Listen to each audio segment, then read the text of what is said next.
우리만 살아가면서 수많은 상처를 받는다. 어떤 상처는 깊고, 어떤 상처는 얕다. 어떤 상처는 오래가고, 어떤 상처는 금방 잊힌다. 그러나 그 모든 상처에는 한 가지 공통점이 있다. 그것은 우리가 무언가를 기대했다는 사실이다. 기대하지 않은 것에 대해서는 우리는 결코 상처받지 않는다. 길을 가다가 모르는 사람이 우리를 차갑게 지나쳐도 우리는 상처받지 않는다. 왜냐하면 그 사람이 우리에게 친절할 것이라는 기대를 처음부터 하지 않았기 때문이다. 그러나 친한 친구가 우리를 차갑게 대하면 우리는 깊은 상처를 받는다.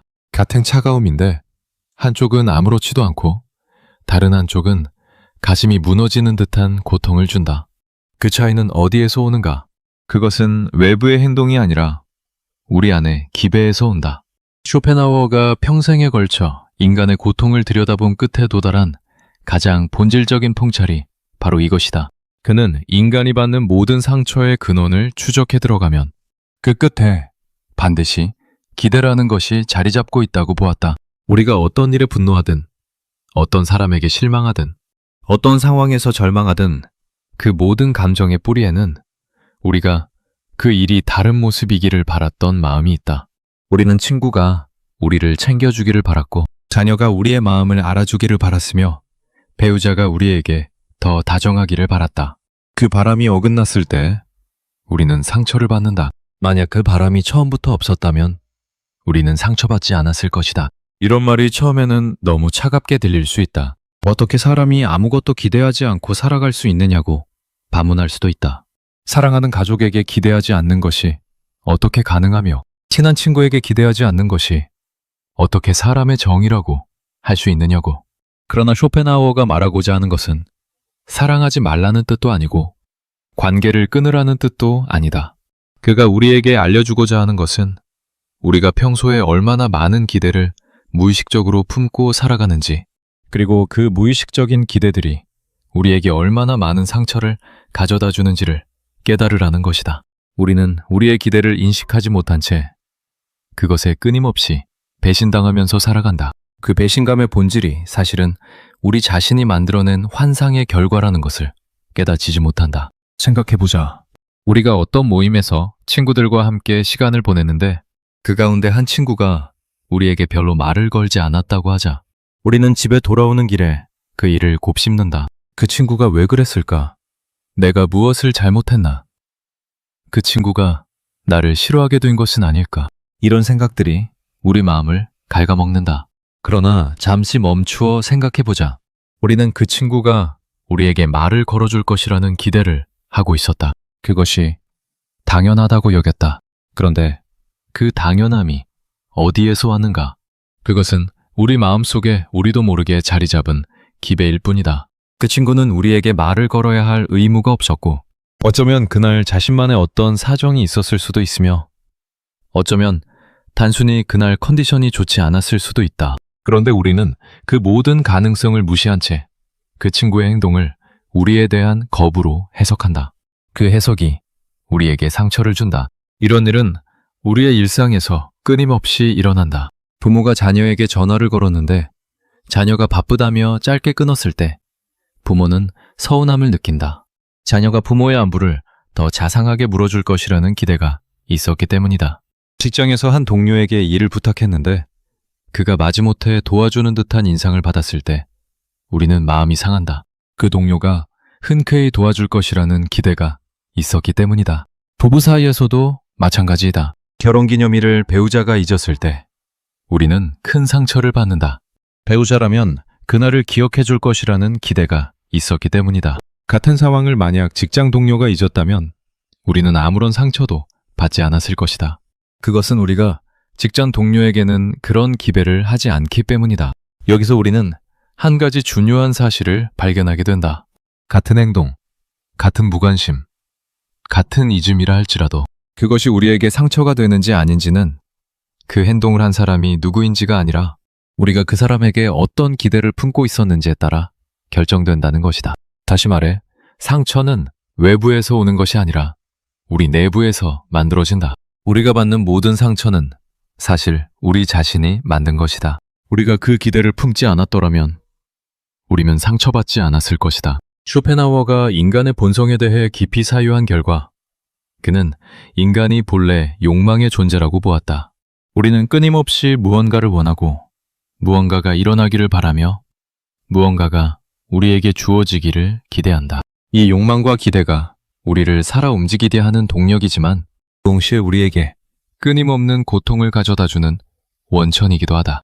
우리가 원하는 것이 이루어지면 우리는 잠시 만족하지만 그 만족은 오래가지 않는다. 우리는 곧 또 다른 것을 원하기 시작한다. 그리고 우리가 원하는 것이 이루어지지 않으면 우리는 실망하고 상처받는다. 이런 욕망과 기대의 굴레 속에서 우리는 평생을 살아간다. 특히 다른 사람에 대한 기대는 우리의 인생에서 가장 자주 그리고 가장 깊은 상처를 만들어낸다. 왜냐하면 다른 사람의 행동은 우리가 통제할 수 없기 때문이다. 우리는 그가 어떻게 행동하기를 마음속에서 그릴 수는 있지만 그가 실제로 어떻게 행동할지는 결정할 수 없다. 그는 그만의 사정과 그만의 마음과 그만의 인생을 가지고 있고 그것은 우리의 기대와 무관하게 움직인다. 그런데 우리는 그 사실을 자주 잊어버리고 마치 우리의 기대대로 그가 움직여 주어야 한다고 무의식적으로 여긴다. 그러다가 그가 우리의 기대와 다르게 움직일 때 우리는 마치 배신이라도 당한 것처럼 상처받는다. 이런 일이 가족 사이에서 가장 많이 일어난다. 우리는 가족에게 가장 많은 기대를 품고 있고 그 기대가 어긋날 때 가장 깊은 상처를 받는다. 부모는 자녀가 어떻게 자라기를 마음속에서 그려놓고 산다.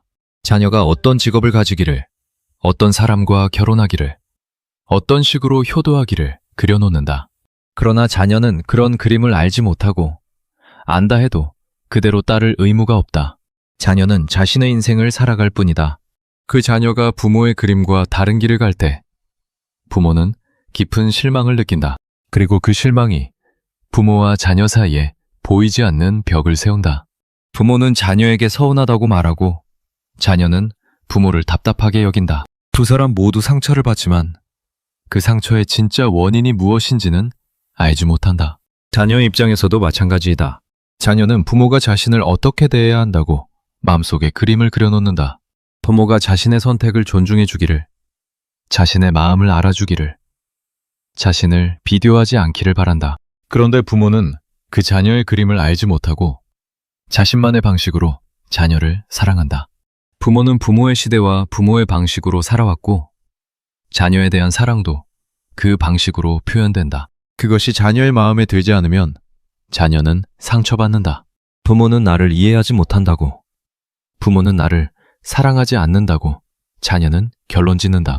그러나 사실 부모는 부모의 방식으로 자녀를 사랑하고 있고 자녀는 자녀의 방식대로 사랑받기를 기대하고 있을 뿐이다. 두 사람의 기대가 어긋나면서 두 사람 모두 상처받는다. 이런 일은 부부 사이에서도, 형제 사이에서도, 친구 사이에서도, 직장 동료 사이에서도 끊임없이 일어난다. 우리는 모두 자신만의 그림을 가지고 있고 다른 사람들이 그 그림대로 움직여주기를 무의식적으로 기대한다.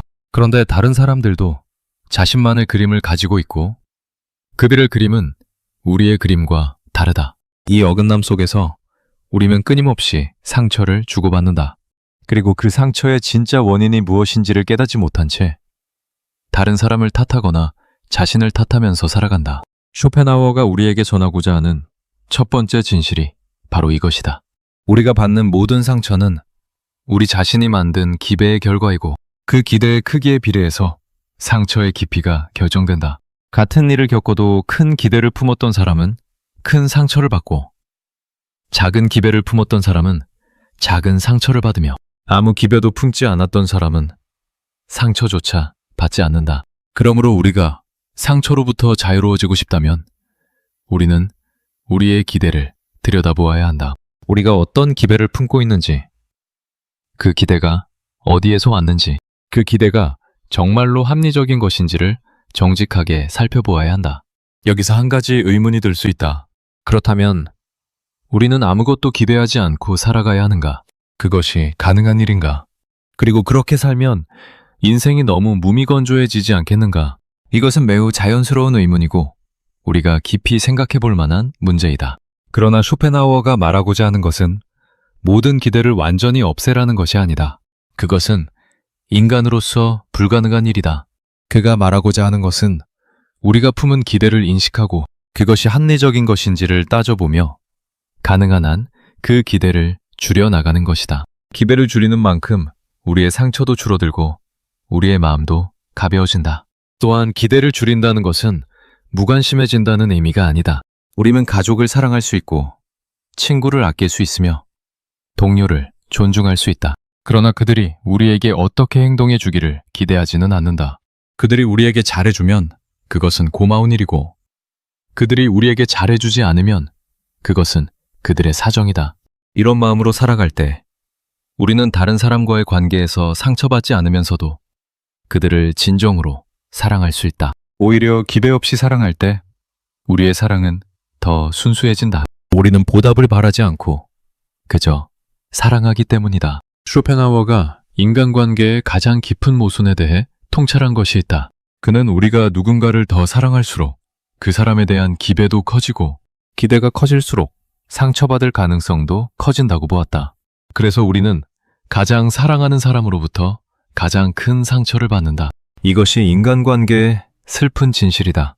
그러나 이 진실을 알고 살아가는 사람과 모르고 살아가는 사람의 인생은 매우 다르다. 진실을 아는 사람은 자신의 기대를 의식적으로 살피고 그것을 합리적인 수준으로 조절한다. 진실을 모르는 사람은 자신의 기대를 무한히 키우다가 그 기대가 어긋날 때마다 깊이 상처받는다. 우리가 일상에서 받는 작은 상처들을 생각해보자. 카페에서 종업원이 우리에게 친절하지 않았다고 하자. 우리는 잠시 기분이 상한다. 그러나 그 종업원에 대한 기대가 처음부터 별로 없었기 때문에 그 상처는 오래가지 않는다. 우리는 곧 그 일을 잊는다. 그러나 같은 종류의 무뚝뚝함을 우리의 가장 친한 친구로부터 받았다면 우리는 며칠 동안 그것을 곱씹을 것이다.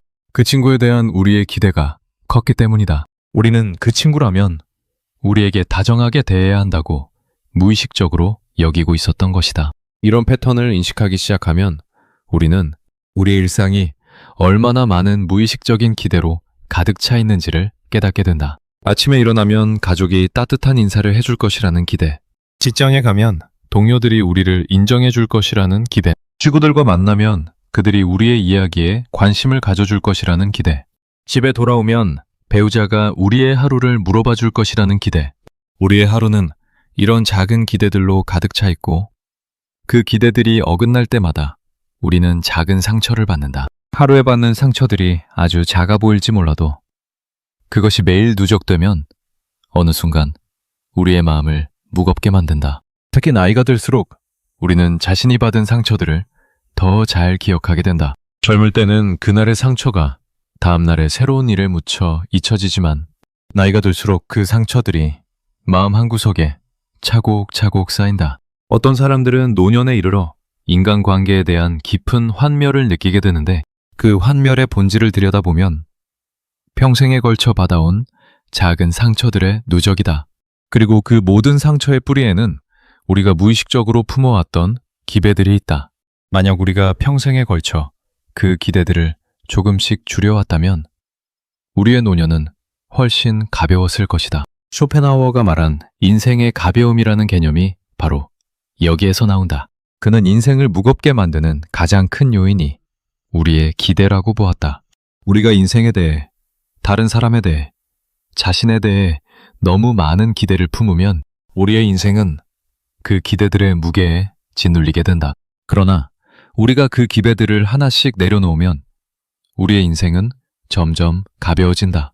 가벼워진 인생 속에서 우리는 매 순간을 더 자유롭게 누릴 수 있고 다른 사람들과의 관계도 더 편안하게 맺을 수 있다. 상처의 본질에 대해 또 한 가지 깊이 생각해 볼 것이 있다. 우리는 흔히 상처를 받았을 때 상처를 준 사람을 비난한다. 그가 잘못했다고, 그가 우리를 함부로 대했다고, 그가 우리의 마음을 모른다고 한다. 그러나 정말로 그가 잘못한 것인가? 그가 우리의 기대대로 움직여주지 않은 것이 잘못인가? 그는 자신의 인생을 자신의 방식대로 살아갈 권리가 있고 그의 행동에 대한 우리의 해석은 우리의 몫이다. 우리가 그의 행동을 우리에 대한 겁으로 해석하는 것은 우리의 선택이고 그 해석이 우리에게 상처를 준다. 만약 우리가 그의 행동을 다르게 해석한다면, 예를 들어 그가 그날 무언가 어려운 일이 있었을 것이라고 해석한다면 우리는 같은 행동에서도 상처를 받지 않을 수 있다. 이런 말이 어떤 사람들에게는 다른 사람의 잘못을 자기 책임으로 떠넘기는 듯한 느낌으로 들릴 수도 있다. 그러나 쇼펜하우어가 말하고자 하는 것은 그런 책임 전가가 아니다. 그는 우리가 다른 사람의 행동을 통제할 수 없지만 우리 자신의 해석은 통제할 수 있다는 사실을 일깨워 주려는 것이다. 다른 사람이 우리에게 상처를 주려고 의도했든 그렇지 않든 우리가 그것을 어떻게 받아들일지는 우리의 선택이다. 그리고 그 선택이 우리의 인생을 가볍게 만들 수도 있고 무겁게 만들 수도 있다. 또 한 가지 생각해 볼 것은 우리가 다른 사람의 행동에 부여하는 의미이다. 우리는 흔히 다른 사람이 우리에게 어떤 행동을 했을 때 그 행동에 우리만의 의미를 부여한다. 친구가 우리의 메시지에 늦게 답장했을 때 우리는 그것을 그 친구가 우리를 소홀히 여긴다는 의미로 해석한다. 그러나 사실 그 친구는 단순히 바빴거나 메시지를 못 보았거나 답장하려 했다가 잊었을 수 있다. 우리가 부여한 의미는 우리의 추측일 뿐이고 그 추측이 우리에게 상처를 준다. 만약 우리가 그 행동에 어떤 의미도 부여하지 않는다면, 그저 사실로만 받아들인다면 우리는 상처받지 않을 수 있다. 이렇게 보면 우리의 일상에서 일어나는 상처들 가운데 많은 것들이 사실은 우리의 해석과 의미 부여의 결과라는 것을 알 수 있다. 우리는 우리의 마음속에서 끊임없이 다른 사람의 행동을 해석하고 있고 그 해석들이 우리의 기분을 결정한다. 그리고 그 해석의 바탕에는 우리가 그들에게 품은 기대가 있다. 기대가 클수록 우리는 그들의 행동을 더 부정적으로 해석하기 쉽고, 기대가 작을수록 우리는 그들의 행동을 더 중립적으로 받아들일 수 있다. 쇼펜하우어가 우리에게 전하는 첫 번째 가르침은 명확하다. 우리가 받는 상처의 진짜 원인은 외부의 사건이 아니라 우리 내부의 기대라는 것이다. 이 진실을 받아들이는 것은 처음에는 쉽지 않다. 우리는 우리의 상처에 대해 다른 사람을 탓하는 것이 더 익숙하기 때문이다. 그러나 정직하게 들여다보면 우리의 상처는 결국 우리 자신이 만든 것이다. 우리가 그것을 인정할 때 비로소 우리는 그 상처로부터 자유로워질 수 있는 길을 찾기 시작한다. 다른 사람을 바꿀 수는 없지만 우리 자신의 기배는 우리가 다스릴 수 있다. 그것이 우리에게 주어진 자유이고 그 자유 속에서 우리의 인생은 새로운 모습을 띠게 된다. 다음 단계에서 우리는 기대가 어떻게 환상으로 자라나는지, 그리고 그 환상이 우리의 일상을 어떻게 무겁게 만드는지를 더 깊이 들여다볼 것이다. 우리는 자신이 무의식적으로 그려놓은 환상의 그림들을 발견하게 될 것이고 그 그림들이 어떻게 우리의 매일을 채우고 있는지를 알게 될 것이다. 그 발견 속에서 우리는 우리의 인생을 새롭게 이해하게 될 것이다. 상처받지 않으려면 아무것도 기대하지 마라. 이 말은 차갑게 들리지만 그 안에는 깊은 사랑과 지혜가 담겨 있다. 그것은 사람을 사랑하지 말라는 말이 아니라 사람을 있는 그대로 사랑하라는 말이고, 인생을 포기하라는 말이 아니라 인생을 있는 그대로 받아들이라는 말이다. 기대를 내려놓을 때 우리는 비로소 진정으로 사랑할 수 있고 진정으로 살아갈 수 있다. 이것이 쇼펜하우어가 우리에게 평생에 걸쳐 전하고자 한 가장 깊은 가르침이고 우리가 마음에 새기고 살아가야 할 인생의 진실이다. 우리의 마음이 가벼워지기를, 우리의 인생이 자유로워지기를, 그리고 우리가 받지 않아도 될 상처들로부터 우리 자신을 보호하기를 진심으로 바란다. 기배라는 것은 단순히 무언가를 바라는 마음이 아니다. 그것은 우리 머릿속에 미리 그려진 그림이다. 우리는 어떤 일이 일어나기 전에 이미 그것이 어떻게 일어날지를 마음속에서 그려본다. 친구를 만나기 전에 우리는 그 만남이 어떤 분위기일지, 어떤 대화가 오갈지, 어떤 기분으로 헤어질지를 무의식적으로 그려놓는다. 가족 모임을 앞두고 우리는 그 자리에서 누가 어떤 말을 할지, 누가 우리에게 어떻게 대해줄지를 마음속에서 미리 시연해본다. 직장에서 회의가 있을 때 우리는 그 회의가 어떻게 진행될지를, 그리고 우리의 의견이 어떻게 받아들여질지를 머릿속으로 그려본다. 이런 그림들은 우리도 모르는 사이에 끊임없이 그려지고 있고 그 그림들이 우리의 현실에 대한 기준이 된다. 문제는 그 그림들이 현실이 아니라는 것이다. 그것들은 우리의 머릿속에만 존재하는 환상일 뿐이다. 그러나 우리는 그 환상을 마치 현실인 것처럼 여기고 실제 일어나는 일들이 그 환상과 다를 때 실망하고 상처받는다. 만약 우리가 미리 그림을 그리지 않았다면 우리는 일어나는 일들을 있는 그대로 받아들일 수 있었을 것이다. 그러나 우리는 늘 그림을 먼저 그리고 그 그림과 현실의 차이만큼 고통을 받는다. 쇼펜하우어가 인간의 마음에 대해 깊이 사유한 결과 그는 우리의 정신이 끊임없이 미래를 그리고 있다는 사실을 발견했다. 인간의 정신은 현재에 머물러 있지 못하고 늘 앞으로 달려간다. 다음에 일어날 일을, 다음에 만날 사람을, 다음에 오게 될 시간을 미리 그려본다.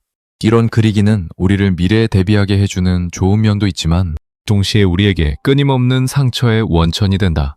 우리가 그린 그림은 거의 항상 현실과 어긋나기 때문이다. 현실은 우리의 그림보다 복잡하고 다른 사람들은 우리의 그림보다 자기만의 사정이 많다. 그래서 현실은 우리의 그림대로 펼쳐지지 않는다. 예를 들어 우리가 오랜만에 친구를 만나기로 했다고 하자. 그 친구를 만나기 전 며칠 동안 우리는 마음속에서 그 만남을 그려본다. 그 친구와 어떤 카페에서 만나서 어떤 대화를 나누고 어떤 음식을 먹으며 어떤 추억을 함께 떠올릴지를 그려본다.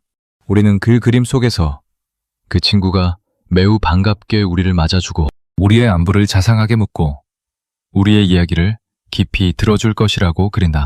그러나 막상 그날이 되어 친구를 만나보면 그 친구는 그날따라 좀 피곤해 보이고 대화도 우리가 그렸던 것만큼 깊지 않으며 헤어질 때도 좀 서둘러 떠나간다. 우리는 집에 돌아와서 묘한 실망감에 사로잡힌다. 친구가 변한 것 같다고 느끼고 우리의 우정에 대해 회의를 품게 된다. 그러나 정직하게 들여다보면 친구가 실제로 잘못한 것은 아무것도 없다. 그는 자신의 그날 컨디션대로 우리를 만났을 뿐이다. 우리가 실망한 진짜 원인은 친구의 행동이 아니라 우리가 미리 그려놓은 그림이다.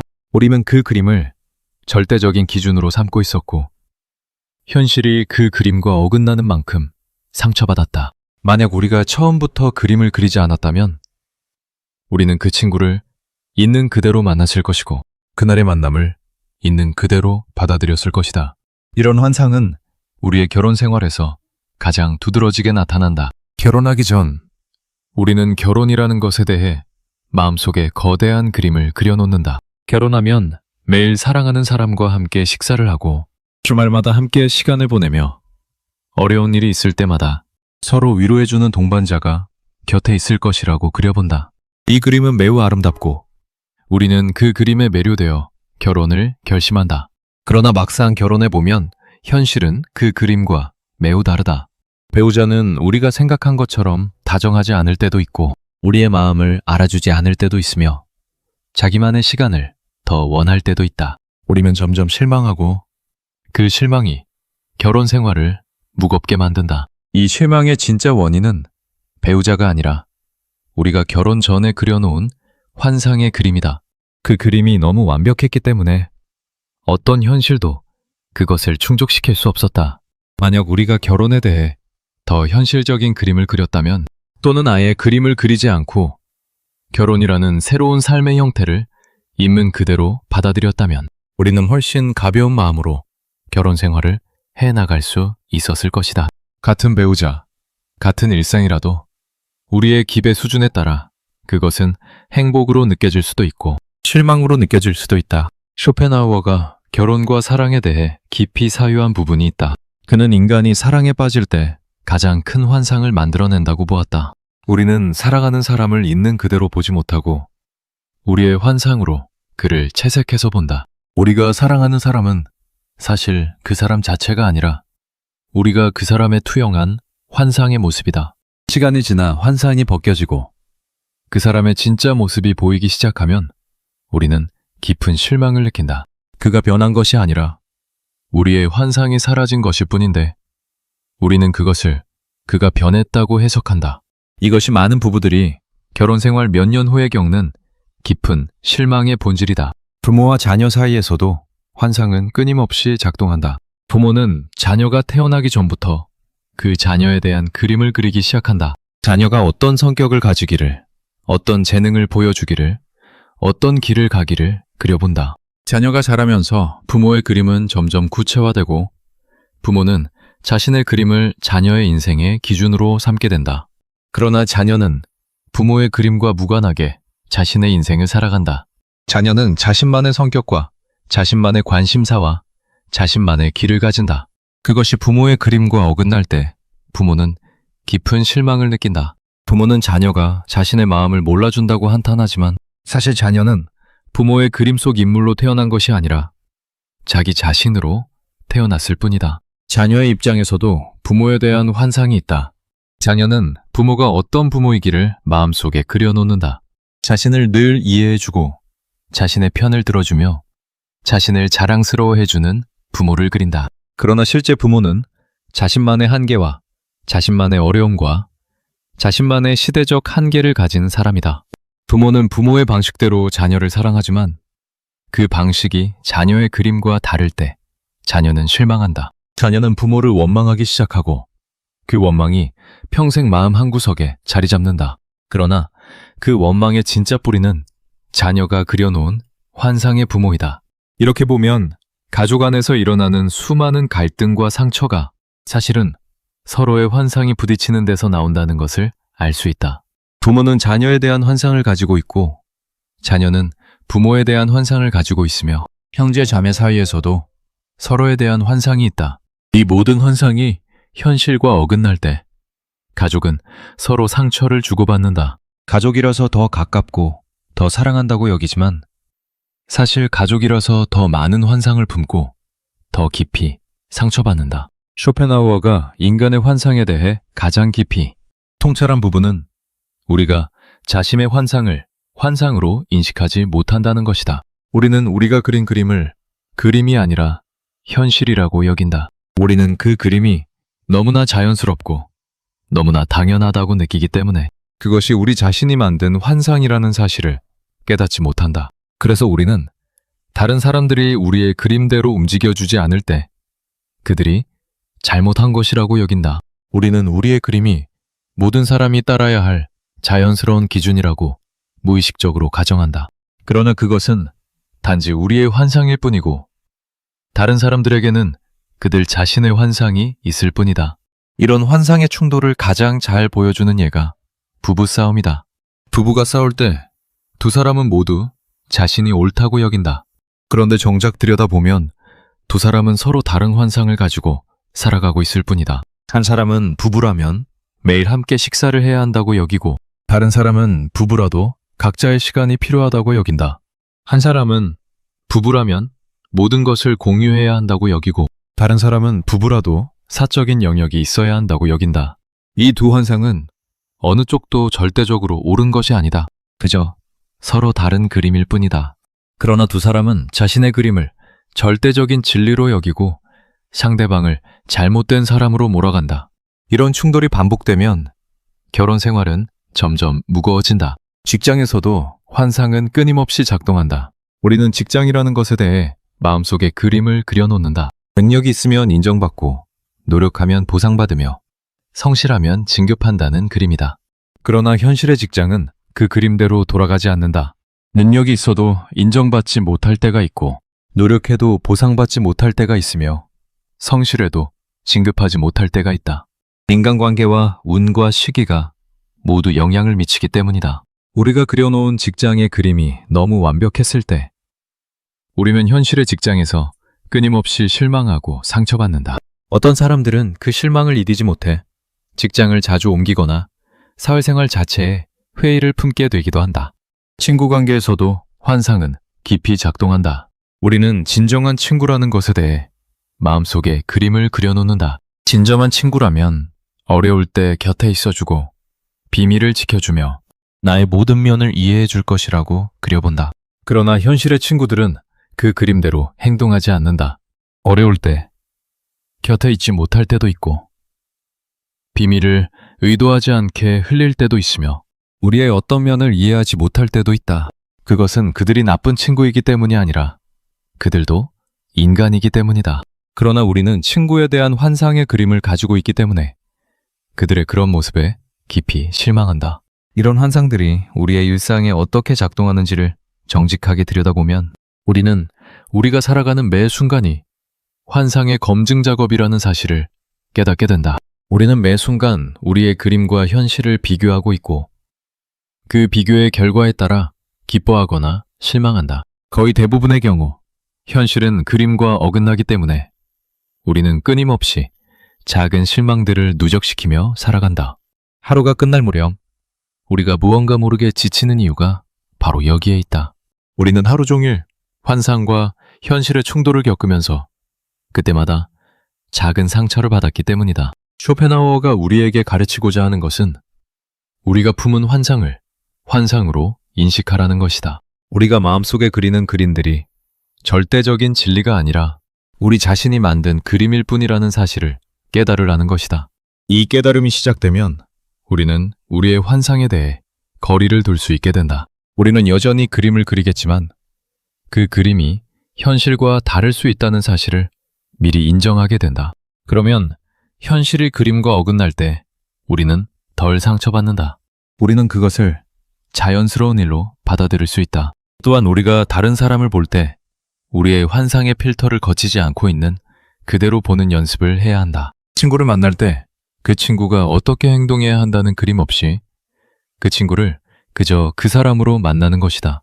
그가 그날 피곤해 보이면 그것은 그의 그날의 모습이고 그가 활기차 보이면 그것도 그의 그날의 모습이다. 우리는 어느 쪽이든 받아들일 수 있다. 우리가 그에게 어떤 모습이기를 요구하지 않는다면 우리는 그의 어떤 모습에도 상처받지 않는다.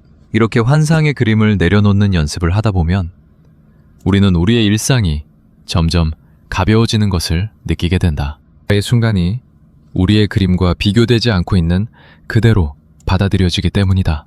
우리는 더 이상 매 순간 작은 실망들을 누적시키지 않는다. 대신 우리는 매 순간을 새로운 경험으로, 새로운 만남으로, 새로운 일로 맞이할 수 있다. 이것이 환상으로부터 자유로워진 마음이 누리는 풍요로움이다. 쇼펜하우어가 평생 강조한 인생의 평온은 바로 이런 자유에서 온다.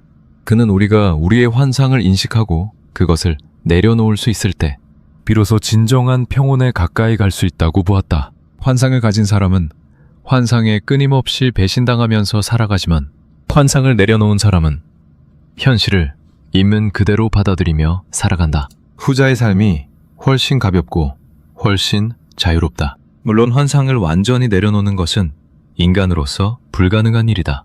우리의 정신은 본능적으로 그림을 그리는 성질을 가지고 있기 때문이다. 그러나 우리는 우리가 그림을 그리고 있다는 사실을 인식할 수 있다. 그 인식만으로도 우리는 그 그림에 덜 매이게 된다. 우리는 그림을 그리되 그 그림이 절대적 진리가 아니라는 것을 알고 현실의 그림과 다르게 펼쳐질 때도 그것을 자연스럽게 받아들일 수 있다. 이것이 환상과 현실 사이에서 균형을 잡는 지혜이다.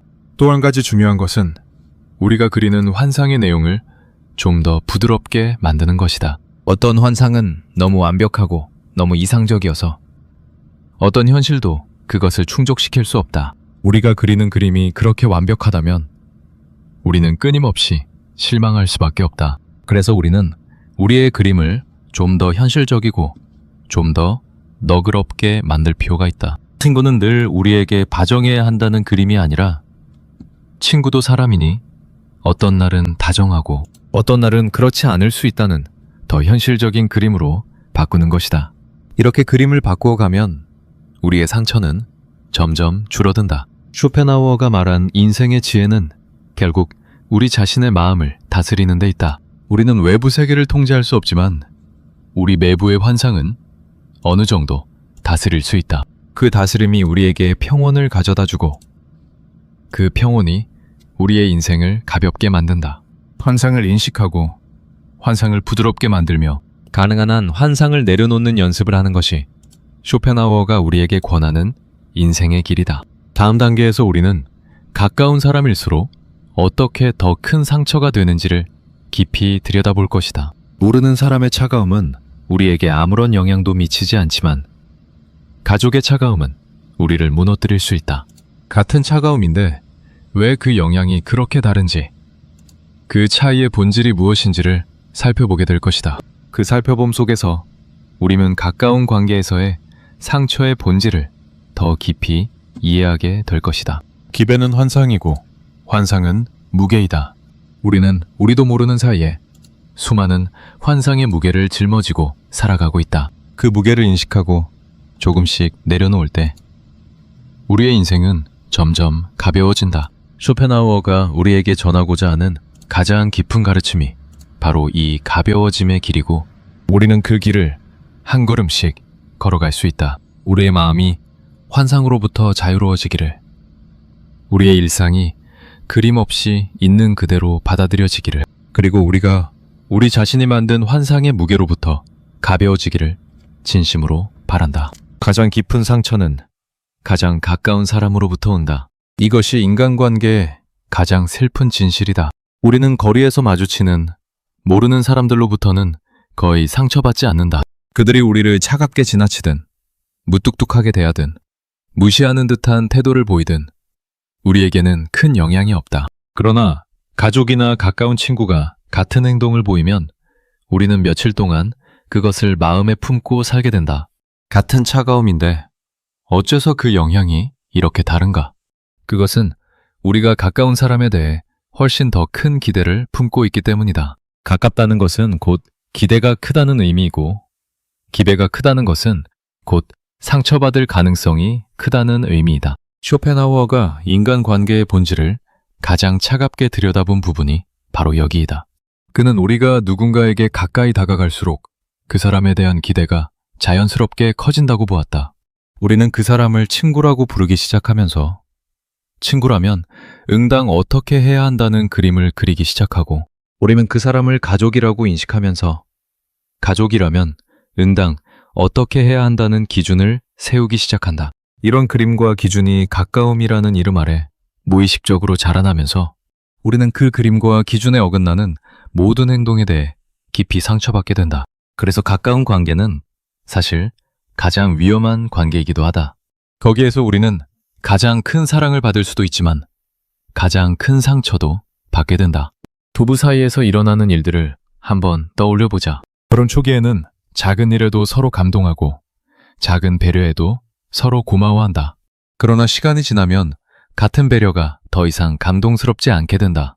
오히려 그 배려가 없을 때 서운함이 더 크게 느껴진다. 왜 그런가? 그것은 결혼 초기에는 그 사람의 배려를 기대하지 않았기 때문에 그것이 있을 때 감동스러웠고, 시간이 지난 후에는 그 배려가 당연한 것이 되어버렸기 때문에 없을 때 서운한 것이다. 우리는 어느 사이엔가 배우자의 모든 배려를 당연하게 여기게 되고 그 당연함이 어긋날 때 깊이 상처받는다. 결혼이 오래될수록 부부 사이의 작은 일들이 더 큰 상처로 다가오는 이유가 여기에 있다. 이런 패턴은 부모와 자녀 사이에서도 똑같이 일어난다. 자녀가 어릴 때는 부모가 무엇을 해주든 자녀는 고마워한다. 매일 챙겨주는 식사도 자상한 보살핌도 자녀에게는 따뜻한 사랑으로 받아들여진다. 그러나 자녀가 자라면서 그 모든 것이 당연한 것이 되어간다. 그리고 어느 순간 자녀는 부모가 더 해주지 않는 것에 대해 서운해하기 시작한다. 부모는 늘 같은 사랑을 주고 있는데 자녀의 기대는 자라면서 점점 커졌고, 그 커진 기대를 충족시키기에는 부모의 사랑이 부족해 보이기 시작한 것이다. 이렇게 부모와 자녀 사이에 보이지 않는 거리가 생긴다. 부모는 변하지 않았는데 자녀의 마음속 그림이 변했고, 그 변화가 두 사람 사이에 상처를 만든다. 쇼펜하우어가 인간의 본성에 대해 깊이 사유한 결과 그는 우리가 받는 모든 호의에 대해 적응하는 성질을 가지고 있다고 보았다. 처음에는 감사하던 호의도 시간이 지나면 당연한 것이 되어버리고, 당연한 것이 되어버린 호의는 우리의 마음에 더 이상 감동을 주지 못한다. 오히려 그 호의가 어느 순간 사라질 때 우리는 그 부재를 통해 비로소 그것을 의식하게 된다. 그리고 그때 우리가 느끼는 것은 감사가 아니라 상실감이다. 우리는 잃어버린 후에야 그것이 있었음을 알게 되지만 그때는 이미 늦은 경우가 많다. 이런 인간의 적응 본성이 가까운 관계에서 가장 강하게 작동한다. 우리가 매일 만나는 사람에 대해서는 우리의 적응이 빠르게 일어난다. 그 사람의 좋은 점들이 어느 순간 보이지 않게 되고 그 사람의 부족한 점들만 점점 크게 보이기 시작한다. 이것은 그 사람이 변해서가 아니라 우리의 시선이 변했기 때문이다. 우리는 그 사람에 대한 기준을 점점 높이고 그 높아진 기준에 그 사람이 미치지 못할 때마다 실망한다. 이런 실망이 누적되면 가까운 관계는 점점 무거워진다. 가까운 관계에서 또 한 가지 깊은 상처의 원인이 되는 것은 우리가 그 사람에게 우리 마음을 알아주기를 무언으로 요구한다는 것이다. 우리는 가까운 사람에 대해 말하지 않아도 알아주어야 한다고 무의식적으로 여긴다. 부부 사이에서 한쪽이 어떤 어려움을 겪고 있을 때 다른 쪽이 그것을 알아채고 위로해 주기를 바란다. 그러나 그 어려움을 직접 말하지는 않는다. 만약 가까운 사이라면 말하지 않아도 알아주어야 한다고 여기기 때문이다. 그런데 상대방이 그것을 알아채지 못하면 우리는 깊이 상처받는다. 그가 나를 사랑한다면 어떻게 그것을 모를 수 있느냐고 한탄한다. 그러나 정직하게 들여다보면 그것은 매우 비합리적인 기대이다. 다른 사람은 우리의 마음을 직접 들여다볼 수 없다. 그가 아무리 우리를 사랑해도 우리가 말하지 않는 것을 추측으로 다 알 수는 없다. 그리고 그가 어쩌다 우리의 마음을 정확히 추측해서 위로해 주었다면 그것은 사랑의 증거가 아니라 우연한 운에 불과하다. 우리는 사랑을 우연한 운으로 측정하면 안 된다. 진정한 사랑은 직접 말로 표현하고 직접 도움을 청할 수 있는 사이에서 자라난다. 말하지 않아도 알아야 한다는 기대는 사실 사랑에 대한 환상이고 그 환상이 우리에게 끊임없는 상처를 만들어낸다. 오랜 친구 사이에서도 비슷한 일이 일어난다. 우리는 오랜 친구에 대해 매우 높은 기대를 품게 된다. 그가 우리의 모든 것을 이해해야 하고 우리의 어려움을 알아채야 하며 우리의 기쁨을 함께 나누어야 한다고 여긴다. 그가 그 어떤 부분에서 부족하면 우리는 그것을 우정의 부족으로 해석한다. 그러나 오랜 친구도 결국 자신의 인생을 살아가는 한 사람의 인간이고 그도 자신만의 사정과 자신만의 한계가 있다. 그가 우리의 모든 것을 알아주지 못하는 것은 그가 나쁜 친구이기 때문이 아니라 단지 그가 인간이기 때문이다. 이 사실을 받아들이지 못할 때 우리는 오랜 친구에 대해서도 끊임없이 상처받게 된다. 쇼펜하우어가 인간관계의 본질에 대해 매우 차가운 통찰을 한 부분이 있다. 그는 우리가 다른 사람에게서 받기를 기대하는 모든 것이 사실 우리가 자기 자신에게서 찾아야 할 것들이라고 보았다. 우리는 다른 사람이 우리의 마음을 알아주기를 바라지만 사실 우리의 마음을 가장 잘 아는 사람은 우리 자신이다. 우리는 다른 사람이 우리를 위로해 주기를 바라지만 사실 가장 깊은 위로는 우리 자신이 자신에게 줄 수 있는 위로이다. 우리는 다른 사람이 우리를 사랑해 주기를 바라지만 가장 변함없는 사랑은 우리가 자신에게 주는 사랑이다. 그런데 우리는 자기 자신을 통해 이 모든 것을 얻으려 하기보다 다른 사람을 통해 얻으려 하기 때문에 끊임없이 실망하게 된다. 특히 노년에 이르러 가까운 사람들과의 관계에서 받는 상처는 더욱 깊다.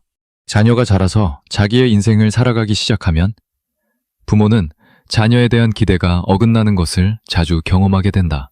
자녀가 자주 연락하지 않을 때, 자녀가 부모의 의견을 묻지 않고 결정할 때, 자녀가 부모와 시간을 충분히 보내지 않을 때 부모는 깊이 서운해진다. 그러나 이 서운함의 본질을 들여다보면 그것은 부모가 마음속에 그려놓은 자녀의 모습과 실제 자녀의 모습 사이의 거리이다. 부모는 자녀가 어떤 자녀이기를 그려놓았고 실제 자녀는 그 그림과 바른 사람이다. 자녀는 자신만의 인생을 살아갈 권리가 있고 자신만의 우선순위가 있는 한 사람의 인간이다. 부부 사이에서도 노년에는 새로운 형태의 상처가 자주 일어난다. 자녀가 다 자라고 두 사람만 남게 되었을 때 두 사람은 서로에 대해 새로운 기대를 품기 시작한다. 이제는 자녀 일에서 자유로워졌으니 두 사람이 더 많은 시간을 함께 보내야 한다는 기대, 노년에는 더 깊이 서로를 이해해야 한다는 기대, 함께한 세월만큼 더 따뜻한 관계가 되어야 한다는 기대. 그러나 두 사람은 평생을 자기만의 방식으로 살아온 사람들이고 노년이 되었다고 해서 그 방식이 갑자기 바뀌지는 않는다.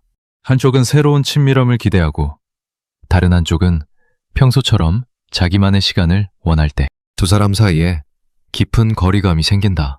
이런 모든 가까운 관계에서의 상처들이 우리에게 가르쳐 주는 것이 있다. 그것은 가까움이 자동으로 사랑을 보장하지 않는다는 것이다. 우리는 가깝다는 이유만으로 상대방이 우리를 더 잘 이해하고 더 깊이 사랑해야 한다고 여기지만 사실 가까움은 더 많은 기대와 더 많은 환상을 만들어낼 뿐이다. 진정한 사랑은 가까움에서 자동으로 생기는 것이 아니라 두 사람이 의식적으로 키워가는 것이다. 그리고 그 키움의 첫걸음이 바로 서로에 대한 환상의 기대를 줄이는 것이다. 쇼펜하우어가 우리에게 가르치는 가까운 관계의 지혜는 명확하다. 가까운 사람일수록 우리는 더 의식적으로 기대를 줄여야 한다. 가족이라고 해서, 부부라고 해서, 오랜 친구라고 해서 서로의 모든 것을 알아주어야 한다는 환상을 버려야 한다. 가족도 사람이고 부부도 사람이며 오랜 친구도 사람이다. 그들도 그들만의 한계와 그들만의 사정을 가진 인간이다. 그들이 우리의 기대대로 움직여주지 않을 때 그것은 그들의 잘못이 아니라 우리의 기대가 비현실적이었기 때문이다. 이렇게 기대를 줄이고 가까운 사람들을 있는 그대로 받아들이기 시작하면 우리는 놀라운 변화를 경험하게 된다. 우리는 그들의 작은 배려에 다시 감사하게 되고 그들의 작은 호의에 다시 감동하게 된다. 우리가 당연하게 여겼던 것들이 다시 고마운 것들로 보이기 시작한다. 그리고 그 감사 속에서 우리의 관계는 다시 따뜻해진다. 기대를 줄이는 것이 사랑을 줄이는 것이 아니라 오히려 사랑을 회복하는 길이라는 사실을 우리는 깨닫게 된다. 또한 우리는 가까운 사람들에 대해 우리가 그들을 변화시킬 수 있다는 환상도 버려야 한다. 우리는 흔히 가까운 사람이 우리의 기대대로 변해줄 것이라고 믿는다. 시간이 지나면 우리가 충분히 사랑해주면 우리가 잘 설명해주면 그가 변할 것이라고 여긴다. 그러나 사람은 쉽게 변하지 않는다. 특히 평생 자기만의 방식으로 살아온 사람은 노년이 되어서도 그 방식을 유지한다. 우리가 그를 변화시키려 노력할수록 그와 우리 사이에는 마찰이 생기고 그 마찰이 두 사람 모두에게 상처를 준다. 가까운 사람을 있는 그대로 받아들인다는 것은 그를 변화시키려는 노력을 그만둔다는 의미이다. 그가 다정하지 않은 사람이라면 그는 그런 사람이고 그가 자기만의 시간을 많이 원하는 사람이라면 그는 그런 사람이다. 우리는 그를 우리가 원하는 모습으로 만들려 하지 말고 그가 원래 어떤 사람인지를 받아들여야 한다. 이런 받아들임 속에서 우리는 그와 평화롭게 살아갈 수 있다. 그리고 역설적이게도 우리가 그를 변화시키려는 노력을 그만둘 때 그는 자연스럽게 우리에게 더 다가오기도 한다. 쇼펜하우어가 인간관계의 깊은 지혜로 우리에게 전하는 것이 있다. 그는 우리가 다른 사람에 대해 너무 가까이 가려고 하면 오히려 그 사람과 멀어지게 된다고 보았다. 가까이 가려는 우리의 욕구가 그 사람에게 부담이 되고 그 부담이 그를 우리로부터 멀어지게 한다. 그러나 우리가 그를 있는 그대로 받아들이고 적당한 거리를 유지하면 그는 우리에게 자연스럽게 다가올 수 있다. 가까움은 강요되어서는 안 되고 자연스럽게 자라나야 한다. 그 자연스러운 자라남이 진정한 친밀함이고 그 친밀함이 우리에게 진정한 위로를 가져다 준다. 가까운 관계에서의 상처를 줄이는 또 한 가지 방법은 우리가 서로에게 직접 말하는 것이다. 우리는 가까운 사이일수록 말하지 않고 추측에 의존한다. 그가 내 마음을 알아주어야 하고 내가 그의 마음을 알아주어야 한다고 여긴다. 그러나 이런 추측의 방식은 끊임없는 오해를 만들어낸다. 진정한 가까움은 직접 말할 수 있는 사이에서 만들어진다. 내가 무엇이 필요한지, 내가 무엇 때문에 서운한지, 내가 무엇을 원하는지를 직접 말할 수 있을 때 우리의 관계는 명확해진다. 명확함이 친밀함의 토대이고 추측은 거리감의 시작이다. 물론 직접 말하는 것이 항상 쉬운 일은 아니다. 우리는 가까운 사람에게 우리의 마음을 직접 말하는 것을 부끄러워하기도 하고 그것이 자존심에 어긋난다고 여기기도 한다. 그러나 자존심이라는 환상이 우리에게 더 큰 상처를 가져온다. 차라리 직접 말하고 풀어내는 것이 우리의 마음을 가볍게 만든다. 가까운 사람에게 직접 말하는 연습을 하다 보면 우리의 관계는 점점 건강해지고 그 안에서 우리는 더 적은 상처와 더 많은 따뜻함을 얻게 된다. 가까운 관계에서 또 하나 중요한 것은 그 관계의 한계를 인정하는 것이다.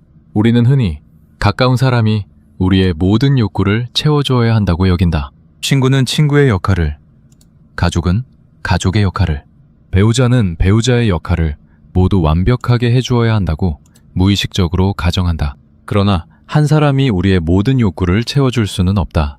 한 사람은 어떤 부분에서는 우리에게 큰 위로가 되지만 다른 부분에서는 우리를 충족시키지 못한다. 우리는 한 사람에게 모든 것을 의지하기보다 여러 관계 속에서 다양한 차원의 만남을 가져야 한다. 그리고 무엇보다 자기 자신과의 관계를 깊이 만들어가야 한다. 그것이 모든 외부의 관계를 가볍게 만들어주는 토대이다. 다음 단계에서 우리는 우리 자신에 대한 기대가 어떻게 가장 무거운 짐이 되는지를 깊이 들여다볼 것이다. 우리가 가장 자주, 가장 깊이 상처를 주는 대상은 사실 다른 사람이 아니라 우리 자신이다. 우리는 자신에 대해 끊임없이 기대하고 그 기대가 어긋날 때마다 자신을 책망한다. 그 책망이 우리를 평생 무겁게 만든다. 그러나 그 무게를 내려놓는 길도 있다.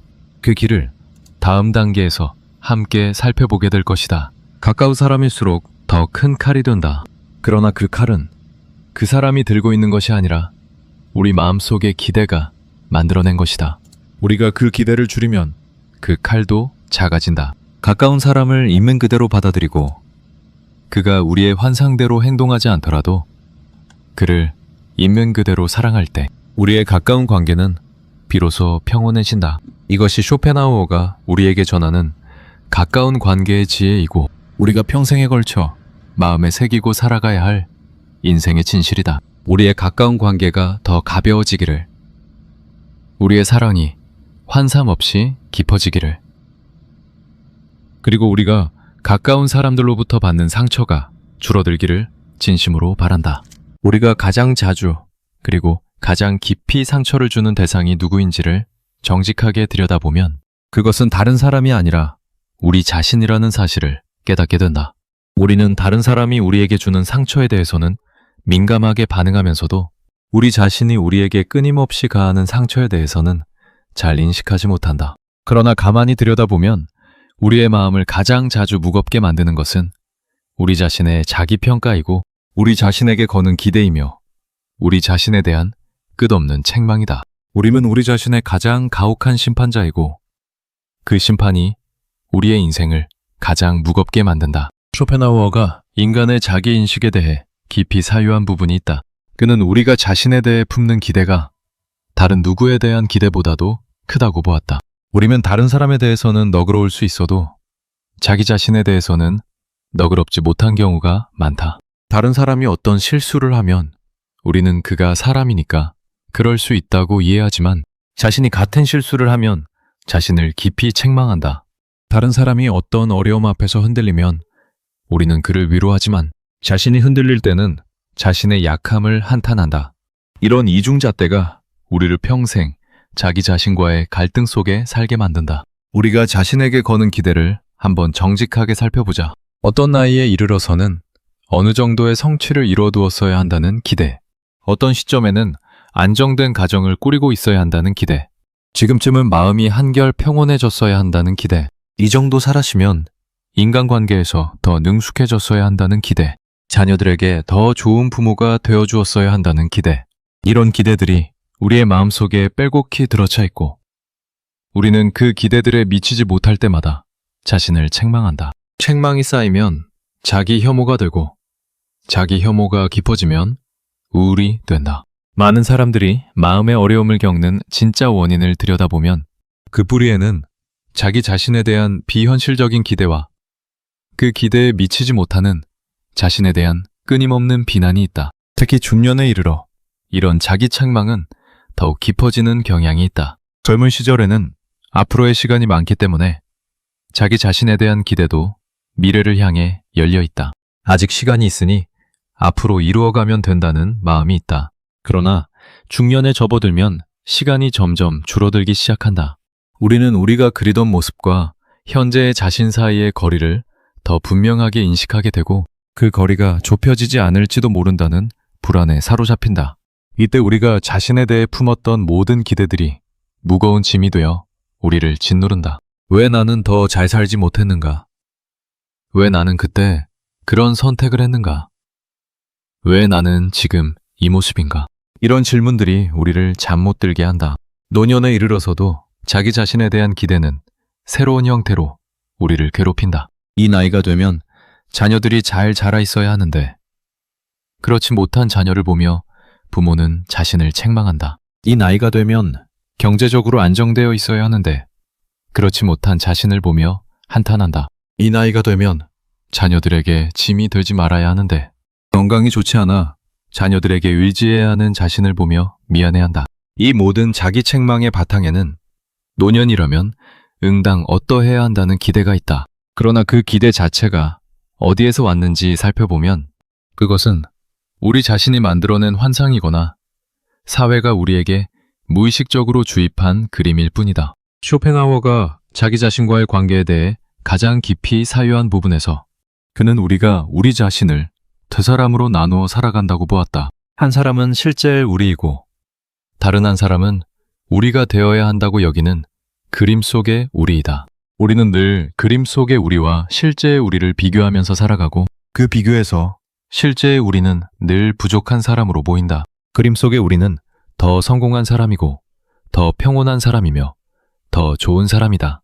실제의 우리는 그 그림에 미치지 못하는 사람으로 인식된다. 이런 분열 속에서 우리는 평생 자기 자신과 화해하지 못한 채로 살아간다. 이 분열의 본질을 들여다보면 그것이 얼마나 비합리적인지를 알 수 있다. 그림 속의 우리는 우리가 만든 환상이다. 그것은 어떤 책에서 본 인물의 모습일 수도 있고 어린 시절 부모가 우리에게 기대했던 모습일 수도 있으며 사회가 좋다고 칭찬하는 어떤 표준일 수도 있다. 그러나 어디에서 왔든 그것은 우리의 실제 인생과 무관한 외부의 그림이다. 우리는 그 그림 속의 인물이 아니라 우리 자신의 인생을 살아가는 한 사람의 인간이다. 우리만의 환경에서, 우리만의 한계 속에서, 우리만의 선택을 하면서 살아온 사람이다. 우리를 다른 누군가의 그림과 비교하는 것은 처음부터 부당한 일이다. 쇼펜하우어가 우리에게 가르치고자 하는 것은 우리 자신을 있는 그대로 받아들이는 것이다. 받아들인다는 것은 자신의 모든 것을 좋다고 여긴다는 의미가 아니다. 그것은 자신이 어떤 사람인지를 정직하게 인정하고 그것을 출발점으로 삼아 살아간다는 의미이다. 우리는 우리만의 강점이 있고 우리만의 약점이 있다. 우리는 어떤 분야에서는 능숙하고 어떤 분야에서는 부족하다. 우리는 어떤 면에서는 너그러운 사람이고 어떤 면에서는 까칠한 사람이다. 이 모든 것이 우리이다. 우리는 우리의 좋은 면만 골라서 자기라고 부르고 부족한 면은 부정해서는 안 된다. 좋은 면도 부족한 면도 모두 우리이고 그 전체를 받아들이는 것이 진정한 자기 수용이다. 자기 수용이라는 것은 게으름이나 포기가 아니다. 어떤 사람들은 자기 수용을 자기 변화의 포기로 오해한다. 그러나 진정한 자기 수용은 오히려 진정한 자기 변화의 출발점이다. 우리가 자신을 부정하고 있는 동안에는 우리는 자신을 변화시킬 수 없다. 부정 속에서는 어떤 변화도 일어나지 않는다. 그러나 우리가 자신을 있는 그대로 받아들이면 그때 비로소 우리는 자신을 정직하게 들여다볼 수 있고 정직하게 들여다보는 가운데서 우리가 어떤 부분을 천천히 성장시키고 싶은지를 발견할 수 있다.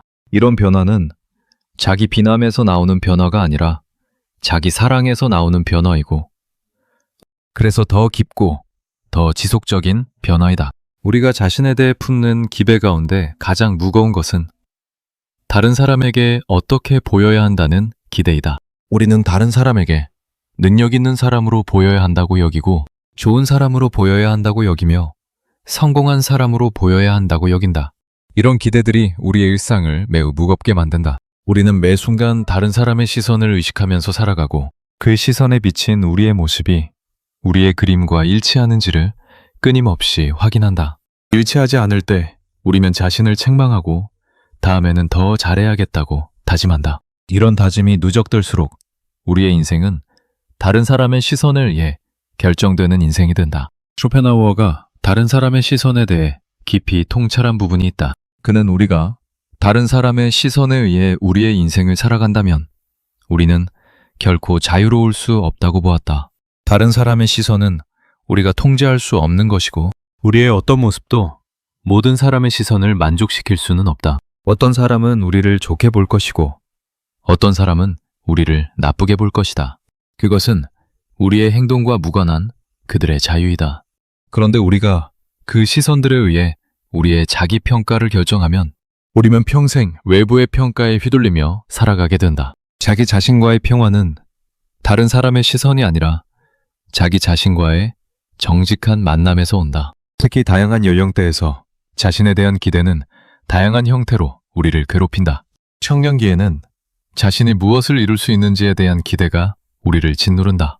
우리는 우리에게 무한한 가능성이 있다고 믿었는데 현실이 그렇지 않다는 것을 깨닫기 시작할 때 깊은 좌절을 느낀다. 중년기에는 자신이 어떤 위치에 있어야 하는지에 대한 기대가 우리를 무겁게 한다. 우리는 또래의 누군가와 자신을 비교하면서 자신이 그만큼 이루지 못했다고 한탄한다. 노년기에는 자신이 어떤 모습이어야 하는지에 대한 기대가 우리를 슬프게 한다. 우리는 노년이라면 더 평온해야 하고 더 지혜로워야 하며 더 만족스러워야 한다고 여기는데 실제 자신은 여전히 흔들리고 여전히 두려워하고 여전히 부족하다고 느낀다. 이 모든 기대들이 어디에서 왔는지를 정직하게 들여다보면 그것이 절대적인 진리가 아니라는 것을 알 수 있다. 청년기에 무한한 가능성이 있다는 것도 환상이고 중년기에 어떤 위치에 있어야 한다는 것도 환상이며 노년기에 어떤 모습이어야 한다는 것도 환상이다. 인생은 우리의 환상대로 펼쳐지지 않는다. 인생은 우리만의 인생이고 그 인생은 어떤 표준이나 어떤 그림에 맞춰져 있는 것이 아니다. 우리는 우리의 인생을 우리만의 길로 살아갈 권리가 있고 그 길이 다른 누구의 길과 달라도 그것이 잘못된 것이 아니다. 쇼펜하우어가 인생의 본질에 대해 가장 깊이 통찰한 부분 가운데 하나는 인생이 직선이 아니라는 것이다. 우리는 인생을 어떤 직선으로 그려놓고 그 직선의 어느 지점에 우리가 있어야 한다고 여긴다. 그러나 실제 인생은 직선이 아니라 매우 복잡한 길이고 우리만의 구비구비가 있는 길이다. 우리의 인생을 다른 사람의 인생과 같은 직선 위에 놓고 비교하는 것은 처음부터 잘못된 일이다. 우리는 우리만의 길을 걸어가고 있고 그 길의 어느 지점에 있든 그것이 우리의 자리이다. 자기 자신에 대한 기배를 내려놓는 첫걸음은 자신과 다른 사람을 비교하는 습관을 그만두는 것이다. 우리는 끊임없이 다른 사람과 자신을 비교한다. 학창시절에는 같은 반 친구와 청년기에는 같은 또래와 중년기에는 같이 사회생활을 시작한 동료와 노년기에는 같은 동네 사람들과 비교한다. 이 비교가 우리의 자기평가를 결정짓고 그 평가에 따라 우리는 자신을 책망하거나 자만한다. 그러나 다른 사람의 인생은 우리의 인생과 다른 인생이다. 그들의 환경, 그들의 조건, 그들의 선택, 그들의 운이 우리와 다르다. 그들의 인생을 기준으로 우리의 인생을 평가하는 것은 사과를 배와 비교하는 것과 같다. 자신과 다른 사람을 비교하지 않는 연습을 하다 보면 우리는 자신의 인생을 새로운 시각으로 보게 된다. 우리는 우리만이 걸어온 길의 의미를 발견하게 되고 우리만이 가진 강점들을 알아차리게 된다. 우리는 다른 사람이 가지지 못한 어떤 것을 가지고 있고 다른 사람이 겪지 않은 어떤 것을 겪었다. 그것이 우리의 인생을 다른 누구의 인생과도 다른 고유한 인생으로 만든다. 우리의 인생이 가치 있는 것은 그것이 다른 누구의 인생을 닮아서가 아니라 그것이 우리만의 인생이기 때문이다. 쇼펜하우어가 자기 자신과 화해하는 길에 대해 가르치는 것이 있다. 그는 우리가 자기 자신과 친구가 되는 것이 인생에서 가장 중요한 일이라고 보았다. 다른 사람과 친구가 되는 것보다 자기 자신과 친구가 되는 것이 더 어렵고 더 중요하다. 우리는 평생 자기 자신과 함께 살아간다. 잠들 때도 자기와 함께이고 깨어날 때도 자기와 함께이며 어떤 어려움 속에서도 결국 자기와 함께이다. 그런 자기 자신을 가장 가혹하게 비판하는 자로 두면 우리의 인생은 평생 무거워진다. 그러나 자기 자신을 가장 따뜻한 친구로 두면 우리의 인생은 어떤 외부의 어려움 속에서도 견딜 수 있는 든든함을 갖게 된다. 자기 자신과 친구가 된다는 것은 자기를 응석바지로 만든다는 의미가 아니다. 그것은 자기를 한 사람의 사람으로 존중하고 한 사람의 사람으로 너그럽게 대한다는 의미이다. 다른 사람에게 너그럽게 대하듯 자기 자신에게도 너그럽게 대하는 것이다. 우리가 다른 사람의 실수를 이해하듯 자신의 실수도 이해할 수 있어야 하고, 다른 사람의 약함을 받아들이듯 자신의 약함도 받아들일 수 있어야 한다. 다른 사람을 위로하듯 자신을 위로할 수 있어야 하고, 다른 사람을 격려하듯 자신을 격려할 수 있어야 한다. 이런 자기 우정이 우리에게 인생을 살아가는 든든한 힘을 준다. 자기 자신과 친구가 되는 또 한 가지 방법은 자신의 작은 노력들을 알아주는 것이다. 우리는 자신의 큰 성취만을 가치 있게 여기고 작은 노력들은 당연하게 여긴다. 그러나 우리의 인생은 큰 성취들로만 이루어지지 않는다. 우리의 인생은 매일의 작은 노력들로 이루어진다. 매일 일어나서 출근하는 것, 매일 가족을 챙기는 것, 매일 자신의 몫을 해내는 것, 이런 작은 노력들이 모여 우리의 인생을 이룬다. 이 작은 노력들을 자신이 알아주고 인정해주면 우리는 자신에게 따뜻한 시선을 보낼 수 있다. 그 따뜻한 시선이 우리의 마음을 가볍게 만든다. 쇼펜하우어가 우리에게 전하는 자기 자신에 대한 지혜는 분명하다. 우리는 우리 자신의 가장 큰 친구가 되어야 한다. 우리는 우리 자신을 다른 누구의 그림과도 비교하지 말고 다른 누구의 시선에도 휘둘리지 말며 우리만의 인생을 우리만의 방식으로 살아가야 한다. 우리는 자신의 부족한 면을 받아들이고 자신의 작은 노력들을 알아주며 자신과의 길고 깊은 우정을 키워가야 한다. 이런 자기 우정 속에서 우리는 비로소 평온할 수 있고, 그 평온이 우리의 인생을 가벼우면서도 깊게 만들어준다. 다음 단계에서 우리는 이 모든 깨달음을 종합하여 기배 없이 살아가는 삶이 어떻게 우리에게 진정한 자유를 가져다 주는지를 깊이 들여다볼 것이다. 기배를 내려놓는다는 것이 무관심해지는 것이 아니라 오히려 더 진정으로 사랑하는 길이라는 사실, 그리고 그 길이 우리에게 가벼움과 자유와 평온을 동시에 가져다 준다는 사실을 함께 살펴보게 될 것이다. 그것이 쇼펜하우어가 평생에 걸쳐 우리에게 전하고자 한 인생의 가장 깊은 지혜이다. 자기 자신에 대한 기대가 가장 무거운 짐이다. 그러나 그 짐을 내려놓는 길도 우리에게 열려있다. 우리는 자신을 있는 그대로 받아들이고 자신과 친구가 되며 자신만의 인생을 자신만의 방식으로 살아갈 수 있다. 이것이 우리에게 진정한 자유를 가져다주는 길이고 우리가 평생에 걸쳐 한 걸음씩 걸어가야 할 인생의 길이다. 우리의 마음이 자기 자신과 화해하기를, 우리의 인생이 자기 사랑 속에서 가벼워지기를, 그리고 우리가 우리 자신의 가장 따뜻한 친구가 되기를 진심으로 바란다. 이제 우리는 마지막 자리에 도달했다. 우리는 지금까지 기배가 어떻게 모든 상처의 뿌리가 되는지, 환상이 어떻게 우리의 일상을 무겁게 만드는지, 가까운 사람일수록 어떻게 더 큰 칼이 되는지, 자신에 대한 기대가 어떻게 가장 무거운 짐이 되는지를 살펴보았다.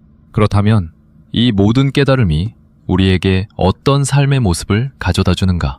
기대 없이 살아간다는 것은 어떤 모습인가? 그것이 정말로 가능한 일이며 정말로 우리를 행복하게 만들어주는가? 쇼펜하우어가 평생에 걸쳐 도달한 결론을 마지막으로 마음에 새길 시간이다.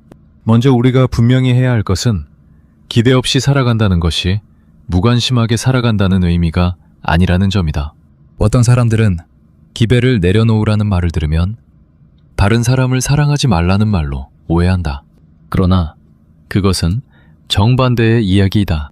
기배를 내려놓는 것은 사랑을 줄이는 것이 아니라 사랑을 더 순수하게 만드는 일이다. 기배가 가득한 사랑은 사실 진정한 사랑이 아니다. 그것은 거래에 가깝다. 내가 이만큼 주었으니 너도 이만큼 주어야 한다는 무의식적 거래. 내가 이렇게 사랑하니 너도 이렇게 응답해야 한다는 무언의 요구. 이런 사랑은 끊임없이 보답을 측정하고 보답이 부족하다고 느낄 때마다 상처받는다. 그래서 기배로 가득한 사랑은 결국 두 사람을 모두 무겁게 만든다. 쇼펜하우어가 진정한 사랑에 대해 깊이 통찰한 것이 있다. 그는 가장 순수한 사랑은 보답을 바라지 않는 사랑이라고 보았다.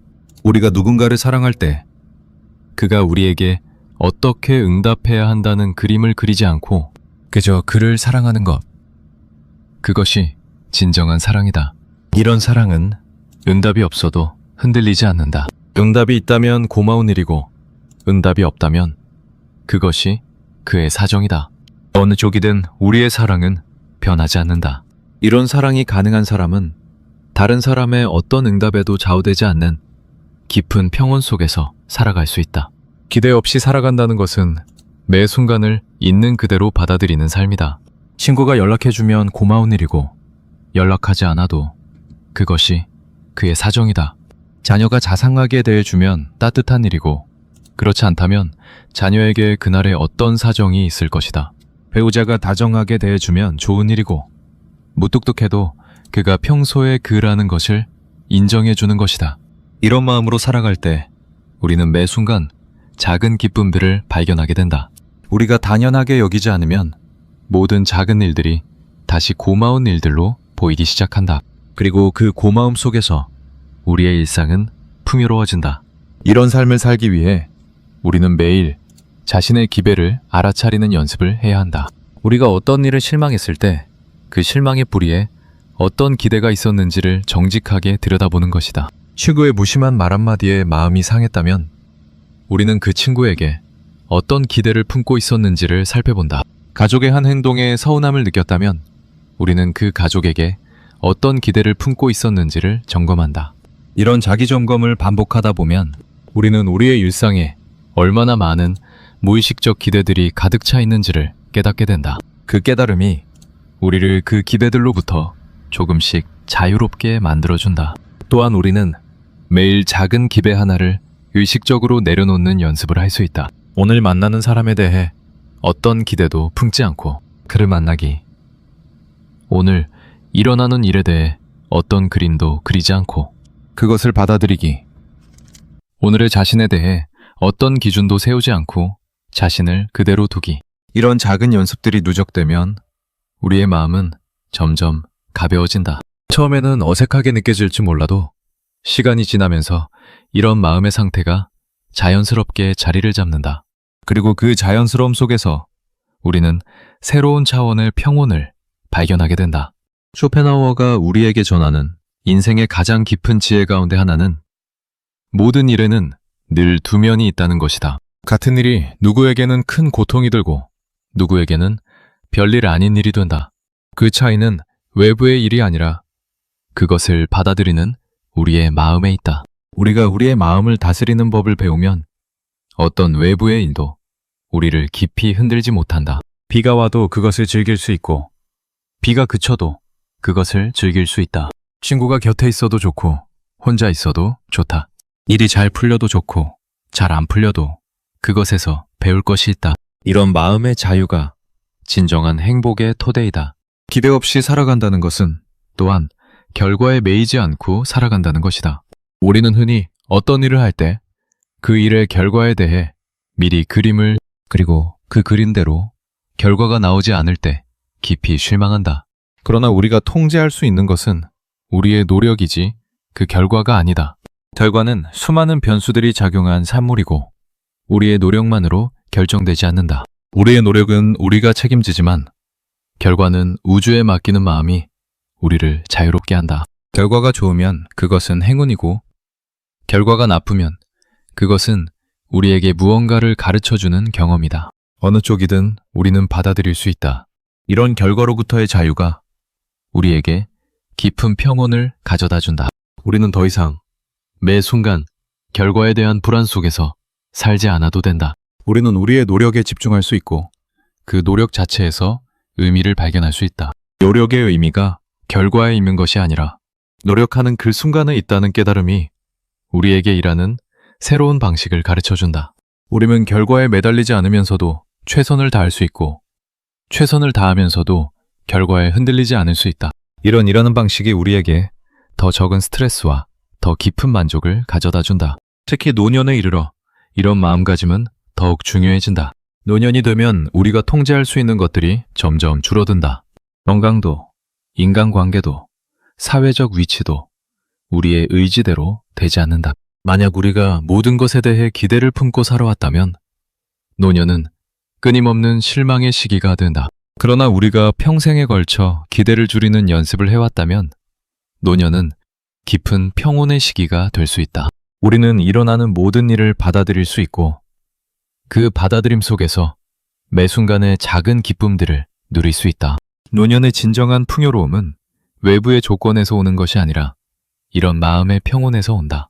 쇼펜하우어가 노년의 지혜에 대해 말한 부분이 있다. 그는 노년이 인생에서 가장 자유로울 수 있는 시기라고 보았다. 노년에는 더 이상 무언가를 이루어야 한다는 압박이 없고 다른 사람의 시선에 매달릴 필요도 없으며 미래에 대한 끊임없는 계획도 필요하지 않다. 우리는 그저 매일을 있는 그대로 살아갈 수 있다. 이런 노년이 가능하려면 우리는 평생에 걸쳐 기배를 줄이는 연습을 해두었어야 한다. 그러나 늦었다고 한탄할 필요는 없다. 지금 이 순간부터 시작해도 된다. 우리는 어떤 나이에서든 우리의 마음을 가볍게 만드는 길을 시작할 수 있다. 기배 없이 살아간다는 것의 또 한 가지 깊은 의미는 매 순간 새로워질 수 있다는 것이다. 기배로 가득 찬 사람은 매 순간을 자신의 그림과 비교하느라 지친다. 그러나 기배 없이 살아가는 사람은 매 순간을 처음 만나는 것처럼 받아들일 수 있다. 같은 사람을 만나도 늘 새로운 면을 발견하고 같은 일을 해도 늘 새로운 의미를 발견한다. 이런 마음의 신선함이 우리의 인생에 끊임없는 활력을 불어넣어준다. 우리는 늙어가도 마음은 늙지 않을 수 있다. 그것은 우리의 마음이 매 순간 새로움 속에서 살아가기 때문이다. 또한 기배 없이 살아간다는 것은 다른 사람을 자유롭게 해주는 일이기도 하다. 우리가 누군가에게 기배를 품으면 그 사람은 보이지 않는 압박을 받는다. 우리가 그를 어떻게 보고 있는지를 그는 알게 되고 우리의 그림에 맞추어 살아가야 한다는 부담을 느낀다. 그러나 우리가 그에 대한 기대를 내려놓으면 그는 우리 앞에서 자유로워진다. 그는 자기 자신으로 우리에게 다가올 수 있고 우리는 그를 있는 그대로 만날 수 있다. 이런 만남이 진정한 만남이고 이런 관계가 진정한 관계이다. 가족 안에서 이런 변화는 특히 깊은 의미를 갖는다. 부모가 자녀에 대한 기배를 내려놓을 때 자녀는 비로소 자기 자신으로 살아갈 수 있는 자유를 얻게 된다. 자녀는 더 이상 부모의 그림에 맞추기 위해 자신을 왜곡할 필요가 없고 부모의 실망을 두려워할 필요도 없다. 자녀는 자기만의 길을 자기만의 방식으로 걸어갈 수 있고 그 자유 속에서 진정한 자기 자신이 되어갈 수 있다. 그리고 역설적이게도 자녀가 자기 자신이 될 수 있을 때 부모와의 관계는 더 따뜻해진다. 압박이 사라진 자리에 자연스러운 사랑이 흐른다. 부부 사이에서도 마찬가지이다. 두 사람이 서로에 대한 기대를 줄여갈 때 두 사람의 관계는 새로운 깊이를 갖게 된다. 더 이상 상대방이 어떻게 행동해야 한다는 그림 없이 두 사람은 서로를 있는 그대로 받아들일 수 있다. 그가 다정한 날에는 그 다정함을 누리고 무뚝뚝한 날에는 그것이 그의 그날의 모습임을 인정한다. 이런 받아들임 속에서 두 사람은 평생을 함께할 수 있고 그 함께함이 두 사람 모두에게 든든함과 평온을 가져다 준다. 쇼펜하우어가 평생에 걸쳐 강조한 자기 충족의 삶이 바로 이런 기대 없는 삶에서 자라난다. 우리가 다른 사람과의 관계에서 받아야 한다는 기대를 내려놓으면 우리는 자연스럽게 자기 자신 안에서 충족을 찾게 된다. 우리는 우리 자신과의 시간을 즐길 수 있게 되고 우리만의 관심사와 우리만의 기쁨을 발견하게 된다. 이런 자기 충족의 삶을 사는 사람은 다른 사람과의 관계에서도 가벼울 수 있다. 그는 다른 사람에게 매달리지 않고 다른 사람을 통해 자신의 빈자리를 채우려 하지 않으며 그저 다른 사람의 존재 자체를 즐길 수 있다. 이런 사람과 함께 있으면 다른 사람도 편안해진다. 자기 충족의 삶을 살기 위해 우리는 혼자 있는 시간의 가치를 발견해야 한다. 현대사회는 끊임없이 우리에게 다른 사람과 함께 있어야 한다고 말한다. 사회활동이 활발해야 하고 친구가 많아야 하며 어디든 누군가와 함께 가야 한다고 한다. 그러나 진정한 평온은 다른 사람과 함께 있을 때만 가능한 것이 아니다. 오히려 혼자 있을 때 우리는 비로소 우리 자신과 만날 수 있고 그 만남에서 깊은 위로를 받을 수 있다. 책을 읽거나 산책을 하거나 자연을 바라보거나 조용히 차를 마시는 시간 속에서 우리는 다른 어떤 자리에서도 얻을 수 없는 풍요로움을 발견할 수 있다. 쇼펜하우어가 인생의 마지막 지혜로 우리에게 전하는 것은 가벼움이다. 그는 인생의 가장 높은 경지가 가벼움에 있다고 보았다.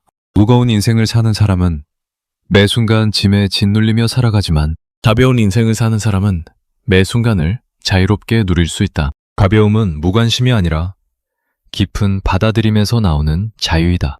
우리는 인생의 모든 일을 받아들이고 그것에 매이지 않을 수 있을 때 비로소 가벼워진다. 좋은 일이 와도 그것에 들뜨지 않고 나쁜 일이 와도 그것에 짓눌리지 않으며 어떤 일이 오든 그것을 그대로 받아들이는 마음이 우리에게 진정한 가벼움을 가져다 준다. 이런 가벼움 속에서 우리는 새로운 차원의 사랑을 발견하게 된다. 무거운 사랑이 아니라 가벼운 사랑, 매달리는 사랑이 아니라 받아들이는 사랑, 거래하는 사랑이 아니라 그저 흐르는 사랑.